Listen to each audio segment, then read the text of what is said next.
A acusação de Trump no Salão Oval sobre a África do Sul choca novamente. O que aconteceu? Presidente da África do Sul, aprendemos com Mandela que, quando surgem problemas, as pessoas precisam sentar à mesa e dialogar.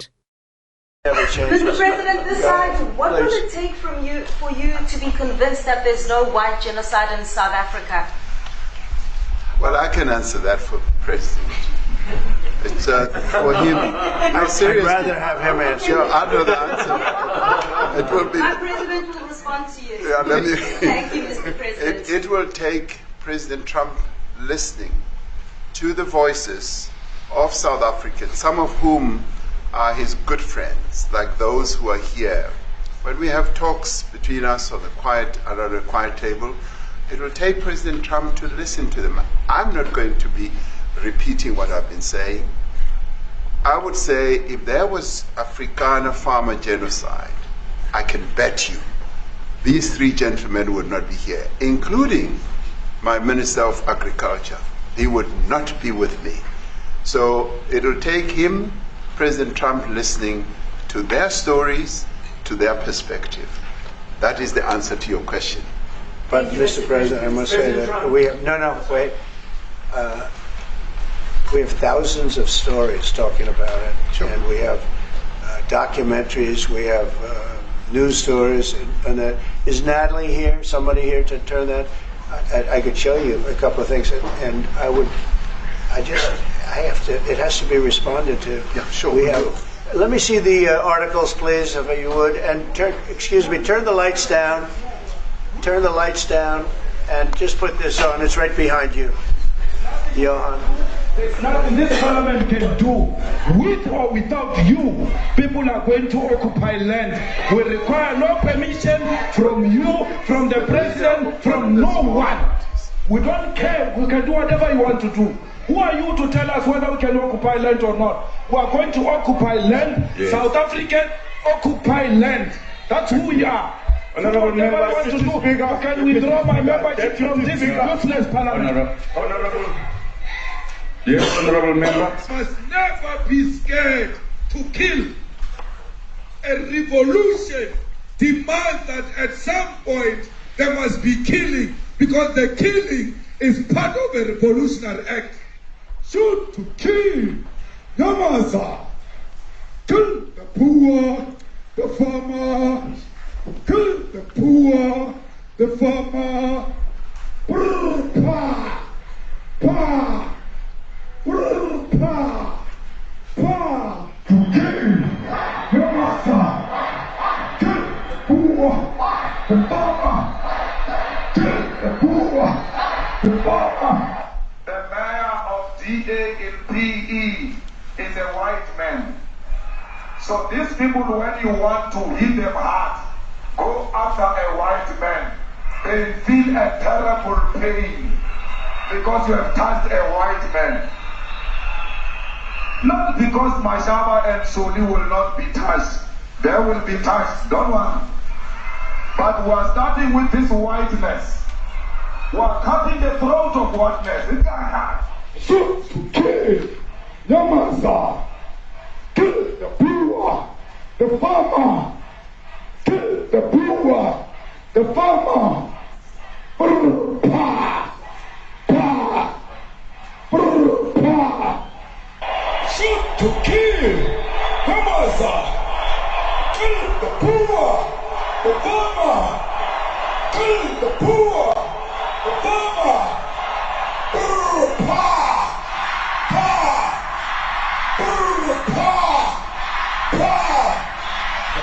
I don't know what's going to happen in the future. I'm saying to you, was not called for the killing of white people, at least for now.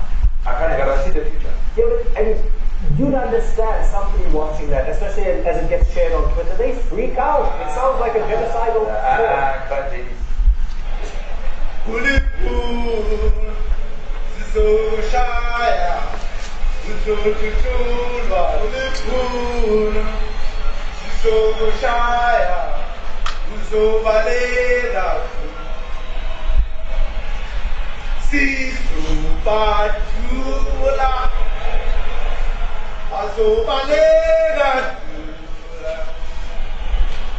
Who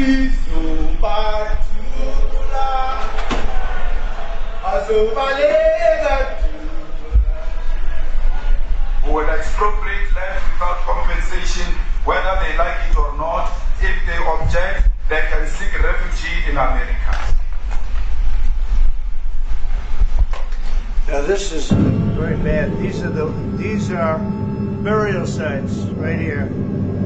Burial sites. Over 1,000 of white farmers, and those cars are lined up to pay love on a Sunday morning. Each one of those white things you see is a cross, and there's approximately 1,000 of them. They're all white farmers, the family of white farmers. And those cars aren't driving, they're stopped there to pay respects to their family member who was killed. And it's a terrible sight. I've never seen anything like it. Both sides of the road you have crosses.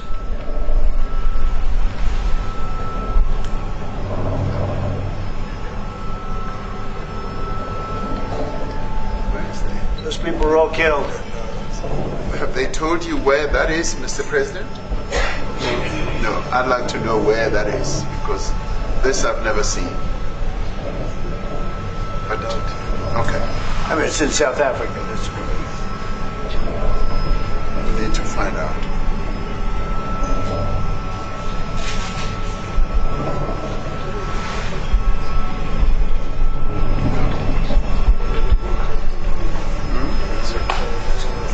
I don't know. Those people. I don't know. Who knows? Okay. Mr. President, the Pentagon announced that it would be accepting a Qatari jet to be used as Air Force One. Perhaps What are you talking about? I'd like to Can we have a South African question, please? Mr. President, the Pentagon's moved first. What does this have to do with the Qatari jet? They're giving the United States Air Force a jet, okay? And it's a great thing. We're talking about a lot of other things. It's NBC trying to get off the subject of what you just saw. You are a real, you're a terrible reporter. Number one, you don't have what it takes to be a reporter. You're not smart enough. But for you to go into a subject about a jet that was given to the United States Air Force, which is a very nice thing, they also gave $5.1 trillion worth of investment in addition to the jet. Go back, you ought to go back to your studio at NBC, because Brian Roberts and the people that run that place, they ought to be investigated. They are so terrible the way you run that network, and you're a disgrace. No more questions from me. Go ahead. Go ahead, talk about that. Please, may we have a South African question, Mr. President Trump? He's a terrible If they're committing genocide, why invite them to the White House? I'll be quiet. Quiet. Sure, that's my question now. Let's go. Thank you so much, President Trump. Annika Larson from ENCA in South Africa. Thank you very much for hosting us. What would you like President Ramaphosa to do about the situation that we've just seen on the screen? I don't know. Look, these are articles over the last few days. Death of people. Death. Horrible death. Death. I don't know. But you know that there are black people who are White dying. South Africans are fleeing because of the violence and racist laws. And this is all. I mean, I'll give these to you. So when you say what would I like to do, I don't know what to do. Look at this. White South African couple say that they were attacked violently. President Trump, when will you go and see where your South is? Well, I could do that. Look, here's burial sites all over the place.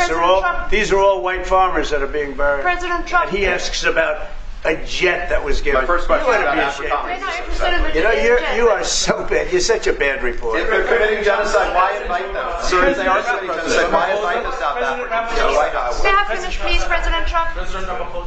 President This Trump, is one after another. This family was wiped out. I'm just looking.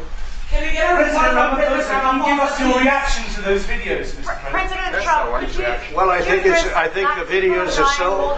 No. When you look at the videos, I mean, how does it get worse? And these are people that are officials, and they're saying that kill the white farmer and take their land. That's what it is. And I have other friends in South Africa. I have people that left. One in particular that says you can't go there. He said they want to take your land. They take your land and they kill you. It's okay, and they say it's okay to do. Now we're going to talk about it. But this is a tremendous look. This is a story recent. These are all people that recently got killed. Yeah. And I don't know how it can get any worse. These are and you know, the men that you saw, the people that you saw in that movie, those are officials. Those are people that were in office. They had one march, they had a dance in your parliament, whatever you may call it, legislature. But let me clarify that. Yeah, let me clarify that, because what you saw, the speeches that were being made, one, that is not government policy. We have a multi-party democracy in South Africa that allows people to express themselves, political parties to adhere to various policies, and in many cases, or in some cases, those policies do not go along with government policy. Our government policy is completely against what he was saying, even in the parliament. And they're a small minority party, which is allowed to exist in terms of our constitution. But you do allow them to take land. No. You do allow them to take land. Nobody can take land. And then when they take the land, they kill the white farmer. And when they kill the white farmer, nothing happens to them. No, there is nothing happens to them. There is criminality in our country. People who do get killed, unfortunately, through criminal activity, are not only white people. Majority of them are black people. And we have now the farmers are not black. The farmers are not black. I don't say that's good or bad, but the farmers are not black. And the people that are being killed in large numbers, and you saw all those grave sites, and those are people that loved ones going, I guess on a Sunday morning, they told me, to pay respect to their loved ones that were killed. Their heads chopped off. They died violently. And you know, I mean, we're here to talk about it, and I didn't know we'd get involved here.